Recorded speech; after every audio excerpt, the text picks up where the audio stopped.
Hello, I am Aman Pipariya from Vertex education. ये है बच्चों galvanometer. Galvanometer is a device that is used to measure small amounts of current and presence of current भी ये detect कर सकता है।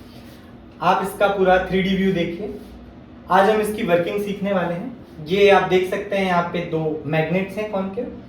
आपको जो ब्राउन कलर की एक कॉइल मूव होती दिख रही है, ये है करंट कैरिंग कॉइल। बीच में आपको दिख रहा है बेटा फेरोमैग्नेट। फेरोमैग्नेट इसलिए ताकि वो मैग्नेटिक फील्ड सक कर ले।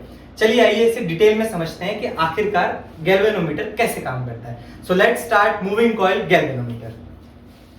तो चलिए बच्चों, सबसे पहले इसके प्रिंसिपल के बारे में बात कर लेते हैं। सो बच्चों, जब कभी भी हम करंट कैरिंग कॉइल एक यूनिफॉर्म मैग्नेटिक फील्ड में रखते हैं, इस करंट कैरिंग कॉइल के ऊपर बच्चों टॉर्क लगता है। रीजन क्या है इसका? देखिए, करंट कैरिंग कॉइल एक टाइनी मैग्नेट की तरह बिहेव करता है।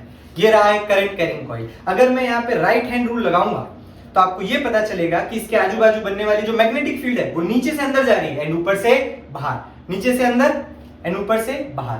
जिस एंड से ये बाहर आ रही है बेटा वो नॉर्थ पोल की तरह काम करता है, और जिस एंड से ये अंदर जा रही है वो साउथ पोल की तरह काम करता है। आप इसे देख सकते हैं बेटा। एक तो ये मैग्नेट, यहाँ पे भी मैग्नेटिक फील्ड, दोनों की मैग्नेटिक फील्ड एक दूसरे से इंटरेक्ट करती है एंड प्रोड्यूस होता है टॉर्क। ठीक है, ये इस पे फोर्स लगाती है जिससे इसका एक टर्निंग मोशन होता है, and turning motion, turning effect of force को ही हम क्या बोलते हैं? टॉर्क बोलते हैं। ठीक है। सो बच्चों, यहाँ पे एक चीज और आपको समझने वाली है कि इधर अगर आप ध्यान से देखेंगे तो ये इसका मैग्नेटिक डाइपोल मोमेंट वेक्टर है, और यहाँ पे आप देख सकते हैं ये क्या है? Magnetic field. दोनों के बीच का एंगल कितना है बेटा? 90 डिग्री। और याद रखिएगा, जब कभी भी एंगल 90 डिग्री होता है तो मैक्सिमम टॉर्क लगता है। टॉर्क का मैं आपको सिंपल सा फॉर्मूला बता देता हूं बेटा, नीवा साइन थीटा। ठीक है, थीटा बेटा मैग्नेटिक फील्ड और डाइपोल मोमेंट वेक्टर के बीच का एंगल है। मैग्नेटिक डाइपोल मोमेंट वेक्टर और मैग्नेटिक फील्ड के बीच का एंगल। ए है बेटा आपका एरिया कॉइल का, ये जो करंट कैरिंग कॉइल है इसका एरिया। इसमें कितने टर्न्स हैं वो एन रिप्रेजेंट कर रहा है। इसमें से कितना करंट जा रहा है वो आई रिप्रेजेंट कर रहा है, और बी हमारी एक्सटर्नल मैग्नेटिक फील्ड है। अब बच्चों आप एक बात बताइए, अगर जो टॉर्क है आप चाहते हैं कि ज्यादा टॉर्क मिले तो नंबर ऑफ टर्न ज्यादा होनी चाहिए, करंट ज्यादा होना चाहिए, एरिया ज्यादा होना चाहिए, एंड जो एंगल है वो 90 डिग्री का होना चाहिए। ठीक है, चलिए आइए अब समझते हैं आगे की बात। सो बच्चों, अब आइए देखते हैं। देखिए, जब कभी भी हम कोई काम करते हैं तो हमें कुछ ना कुछ तकलीफों का सामना तो करना ही पड़ता है। तो उसी तरीके से आज की क्लास में हम बनाने वाले हैं मूविंग कॉइल गैल्वेनोमीटर, और इसे बनाते समय कुछ तकलीफें बेटा मेरे सामने आई। सबसे पहली तकलीफ मैं आपके साथ शेयर करना चाहूंगा, जो कि है लोचा नंबर 1। क्या हुआ कि अब आप समझिए कि ये कॉइल है जिसमें से करंट पास हो रहा है, इसके आगे मैंने ऐसे निडल लगा दिया। ठीक है, अब बच्चों जब इसके अंदर से करंट पास होगा तो टॉर्क प्रोड्यूस होगा, टॉर्क की वजह से मूव करेगा। अब बच्चों एक बात बताइए, अगर थोड़ा सा करंट पास हो रहा है तो भी ये मूव करेगा, ज्यादा करंट पास हो रहा है तो भी ये मूव करेगा। अरे बच्चों, मुझे तो ऐसा चाहिए था ना गैल्वेनोमीटर कि कम करंट पास करूं तो कम डिफ्लेक्शन दे, ज्यादा करंट पास करूं तो ज्यादा डिफ्लेक्शन दे। बट बच्चों ये तो कीप ऑन टर्निंग, घूमता ही रहेगा। यही नहीं बच्चों, प्रॉब्लम और भी है जीवन में। दूसरा लोचा क्या है बेटा कि सपोज करिए कि ये घूम तो गया, टॉर्क की वजह से ये घूम तो गया, लेकिन अब करंट बंद हो गया तो यहीं अटक जाएगा बेटा, चिपक जाएगा इधर ही। स्प्रिंग बैक वाला कोई सिस्टम नहीं है। तो ये दो प्रॉब्लम आई है बच्चों, तो इसको अब सॉल्व कैसे किया जाए? तो सबसे बढ़िया मैं आपको इसको सॉल्व करके बताता हूं, एक स्प्रिंग की मदद से। आप इस प्रॉब्लम को स्प्रिंग की मदद से सॉल्व कर सकते हैं। देखिए, आपको क्या करना है, ये जो आपकी स्प्रिंग है आप ऐसे ऐसे कॉइल में लगाइए, एंड जो ये आप समझिए आपका निडल है। ठीक है, इस तरीके का सेटअप आप देख लीजिए सबसे पहले। सो बच्चों, सेटअप कुछ इस तरीके से है। कॉइल स्प्रिंग को हमने एक साइड फिक्स कर दिया है, ये निडल और हमारी कॉइल है। ठीक है, अब मैं कॉइल को थोड़ी देर के लिए हटा देता हूं। देखिए, अब सपोज करिए कि ये जो निडल है वो ऐसे ट्विस्ट होना चाहिए, लेकिन कॉइल का काउंटर टॉर्क इसे वापस ले आएगा। अगर ज्यादा करंट फ्लो करेगा तो फिर ज्यादा टॉर्क प्रोड्यूस होगा, तो ये ज्यादा डिफ्लेक्ट होगा। लेकिन जब अगर करंट फ्लो करना बंद कर गया तो इस कॉइल का काउंटर टॉर्क इसे अपनी जगह पे वापस ले आएगा। ये रहा सेटअप। सो बच्चों आइए देखते हैं, ये नॉर्थ है, ये साउथ है, ये हमारी कॉइल है। यहाँ पे हमने ये जो स्प्रिंग, जो हमारी स्प्रिंग है, कॉइल स्प्रिंग, वो मैंने अटैच कर दी है, और यहाँ पे हमारी निडल है।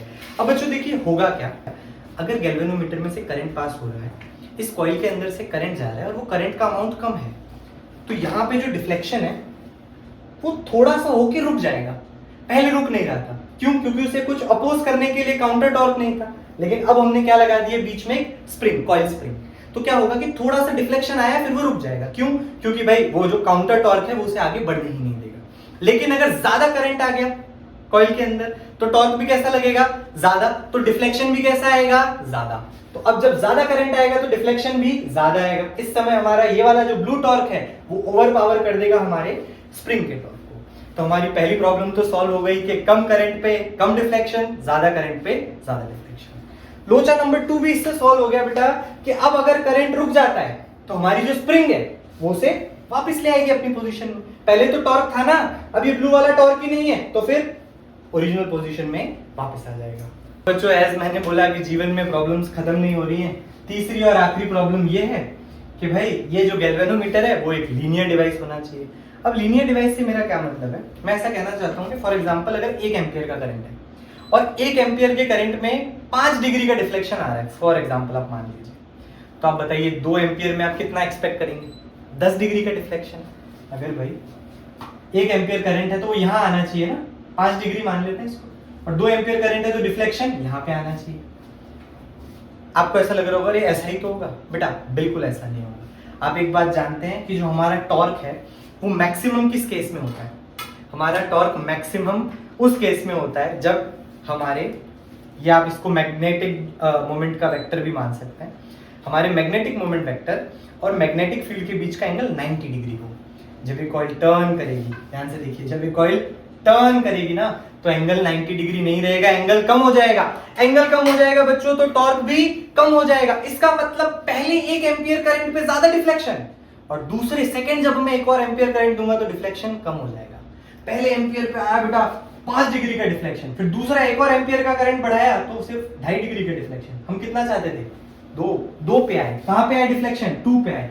10 डिग्री का डिफ्लेक्शन चाहते थे 2 एम्पियर पे, पर ऐसा नहीं। इसका सोल्यूशन ये है कि अगर हम कुछ ऐसा कर पाए कि हर बार मैग्नेटिक डाइपोल मोमेंट और मैग्नेटिक फील्ड के बीच का एंगल 90 रहे, एंगल कांस्टेंट कर दें, तो हम ये चीज सॉल्व कर सकते हैं इस प्रॉब्लम को। चलिए आइए अब देखते हैं। सबसे पहले तो बच्चों, जब कभी भी इक्विलिब्रियम की पोजीशन होती है, कौन सी पोजीशन होती है बच्चों? इक्विलिब्रियम की पोजीशन। तो हमारा जो निडल है वो तो रेस्ट पे है, मतलब वो उस पे सारे फोर्सेस इक्वल हो गए। काउंटर टॉर्क किसके इक्वल हो गया बेटा? हमारे मैग्नेटिक फील्ड के आने वाले टॉर्क से इक्वल हो गया।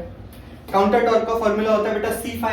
C यहाँ पे स्प्रिंग कांस्टेंट है, phi है आपका डिफ्लेक्शन। टॉर्क अभी मैंने बताया बेटा फाइनल फॉर्मूला नीबा साइन थीटा, ठीक है। अब अगर आप इस फॉर्मूला को ज्यादा अच्छे से ऑब्जर्व करें बच्चों, yellow black colour red colour ले लेते हैं। अगर इस फॉर्मूला को आप बहुत अच्छे से ऑब्जर्व करो तो C तो कांस्टेंट है, नंबर ऑफ टर्न्स हमारी कॉइल में वो भी कांस्टेंट है, मैग्नेटिक फील्ड जो है एक्सटर्नल वो भी कांस्टेंट है, एरिया ऑफ द कॉइल भी कांस्टेंट है, लेकिन ये जो करंट और ये जो एंगल है ये बदल रहे हैं। हम क्या चाहते हैं? ये भी कांस्टेंट हो जाए, तो किन दो के बीच में रिलेशन आ जाएगा बेटा? Current and deflection, angle of deflection के बीच में। तो चलिए आइए बस अब यही हम काम करते हैं, इसी को सॉल्व करते हैं, इसी प्रॉब्लम को सॉल्व करते हैं। सो बच्चों, इस प्रॉब्लम को सॉल्व करने का सबसे इजी तरीका है रेडियल मैग्नेटिक फील्ड। देखिए, अब हमने पहले बेटा फ्लैट बार मैग्नेट्स लिए थे, उसकी जगह हमको कॉनकेव मैग्नेट्स लेने हैं, ठीक है। और मैंने ना बीच में एक सॉफ्ट आयरन कोर लगा दिया, और ये जो आपको ब्राउन कलर का दिख रहा है वो कॉइल है हमारा। अगर आप इसे समझना चाहें तो ये हमारा सॉफ्ट आयरन कोर है, और मैंने इसके आजू बाजू ऐसे वायर लपेट दिया है, ठीक है, डन। और ये जो ग्रीन कलर से दिख रही है आपको बेटा, ये हमारी स्प्रिंग है। अब बेटा ये किस तरीके की मैग्नेटिक फील्ड प्रोड्यूस करेगी? आइए चलिए देख लेते हैं। ये रहा बेटा, देख रहे हो, सॉफ्ट आयरन कोर ने क्या किया? मैग्नेटिक फील्ड को सक कर लिया, और इस तरीके का कुछ सेटअप है। बच्चों, आपको पता नहीं कि ये समझ में आ रही है कि नहीं बात, कि हमारी प्रॉब्लम सॉल्व हो चुकी है। कैसे? देखो, बहुत सारी मैग्नेटिक फील्ड है, कॉइल के थ्रू कौन सी पास हो रही है? रेड वाली, ये रही मैग्नेटिक फील्ड। अब जो हमारा कॉइल ऐसा है तो उसका मैग्नेटिक मोमेंट का जो वेक्टर है वो ऊपर की तरफ होगा। बताओ बच्चों कितने डिग्री का एंगल है? 90 डिग्री का एंगल। मानते हैं बात? अरे सर प्रॉब्लम तो तब है ना जब ये घूमेगा। अरे कोई प्रॉब्लम नहीं, देखो, अगर भाई ये घूम भी गया, सुनिए मेरी बात, अगर ये घूम भी गया तो क्या होगा? कुछ नहीं होगा। अब बताइए, क्या ये वाली मैग्नेटिक फील्ड कॉइल से पास हो रही है? नहीं। टॉर्क किसकी वजह से प्रोड्यूस हो रहा है? ये रेड वाली मैग्नेटिक फील्ड की वजह से। तो ये रही मैग्नेटिक फील्ड, और ये रहा हमारा बेटा डाइपोल मोमेंट। पहले डाइपोल मोमेंट का, मैग्नेटिक डाइपोल मोमेंट का वेक्टर ऐसा था, अब ऐसा हो गया। अरे भाई फील्ड भी तो अब ये वाली आ रही है, कितने डिग्री का एंगल है? 90 डिग्री। नहीं समझे? वापस से। अब बेटा ये वाली मैग्नेटिक फील्ड थोड़ी ना हमारी टॉर्क प्रोड्यूस कर रही है, रेड वाली मैग्नेटिक फील्ड कॉइल के अंदर से जा रही है, उसकी वजह से टॉर्क आएगा। तो ये रहा मैग्नेटिक फील्ड का डायरेक्शन और ये रहा बेटा हमारा मैग्नेटिक डायपोल मोमेंट का डायरेक्शन। कितने डिग्री का एंगल है? 90 डिग्री। कितने डिग्री का एंगल है? अब बताइए कि अगर कल के दिन ये और डिफ्लेक्ट हो जाए, कल के दिन ये जो हमारा मैग्नेटिक मोमेंट का वेक्टर है वो और आगे बढ़ जाए, तो बेटा हमारा ये जो कॉइल है वो भी रोटेट हो जाएगा। तो अब ये वाली मैग्नेटिक फील्ड हमारी पिक्चर में आएगी और अभी भी इनके बीच का एंगल कितना होगा? 90 डिग्रीज। सो बच्चों इस तरीके से हमने टोटल 3 प्रॉब्लम्स को ओवरकम किया। फटाफट से समराइज करते हैं। इसी के साथ बच्चों हमने 3 लोचे जो हो रहे थे, 3 तकलीफें जो हमारे जीवन में आ रही थी गैल्वेनोमीटर को बनाने में, वो तीनों हमने रिजॉल्व कर ली। पहला कि भाई ज्यादा करंट है तो ज्यादा डिफ्लेक्शन होगा, स्प्रिंग बैक करना चाहिए, ये सब हमने स्प्रिंग की मदद से कर लिया, कॉइल स्प्रिंग की मदद से। और जो लास्ट प्रॉब्लम थी कि भाई टॉर्क हमेशा मैक्सिमम रहे या एंगल दोनों के बीच में हमेशा 90 रहे, उसको हमने radial magnetic field and ferromagnet की मदद से ओवरकम कर ली हमने ये प्रॉब्लम। चलिए आइए एक और बार इस 3D डायग्राम को देखते हैं हम लोग। सो चलिए आइए बच्चों, लेक्चर के स्टार्टिंग में हमने देखा था, अब एंड में भी देख लेते हैं हम लोग इस डायग्राम को। सो बच्चों आप देख सकते हैं जो व्हाइट कलर का आपको दिख रहा है स्प्रिंग बेटा, ये आपको दिख रहे हैं कॉनकेव मैग्नेट्स। येलो कलर की जो लाइंस आपको दिख रही है बेटा, ये है आपकी मैग्नेटिक फील्ड। और अब आप देख सकते हैं जो ग्रे कलर का जो आपको ये जो आयरन कोर है वो है सॉफ्ट आयरन, और ये जो वाइंड अप किया हुआ है इसके आजू बाजू ये है आपकी कॉइल। देखिए कॉइल रोटेट होती हुई दिख रही है आपको। अब समझिए कॉइल जब रोटेट होगी वही वाली मैग्नेटिक फील्ड जो उसके थ्रू पास होगी वो पिक्चर में आएगी, उसकी वजह से टॉर्क प्रोड्यूस होगा, एंगल हमेशा 90 डिग्री रहेगा। इसी के साथ बच्चों आपने बना लिया है खुद का मूविंग कॉइल गैल्वेनोमीटर। सो बच्चों अगर आप भी फिजिक्स के कॉम्प्लेक्स टॉपिक्स को आसान भाषा में समझना चाहते हैं, उस टॉपिक का नाम कमेंट कीजिए नीचे, हम अगला वीडियो उसी टॉपिक के ऊपर बनाएंगे। And for more such videos follow vertex.